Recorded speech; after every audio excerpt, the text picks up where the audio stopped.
I'm Shelly. And I'm April, and we are coming to you from the 48th Annual Hope Watermelon Festival. And right now we're at Bailey's Dirtroad Woodwork. This booth caught our eye when we walked by because of the amazing, intricate work with the razorback pieces, these puzzle pieces. She's going to tell us a little bit about how she does this.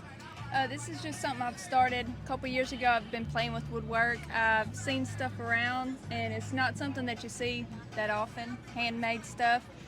Where are you from? I'm from Magnolia. So from Magnolia, and did you go to school in Magnolia? Yes, ma'am. School in Magnolia, graduated from SAU. So did you learn any of this woodworking? I'm going to call it. You can correct me. Yes, ma'am. That's it. Okay. This is something I've done all on my own. Didn't do anything in school with it, but. Okay. Wow. So just a passion. Yes, You ma'am. turned it into this. And these behind us, these are lights. Yes, ma'am. They're all lit up, have remotes, different colors, different modes. What's one of your most popular products? These signs are, Okay. especially that one. That razorback sign? Okay. Well, thank you so much for interviewing with Thank us. you.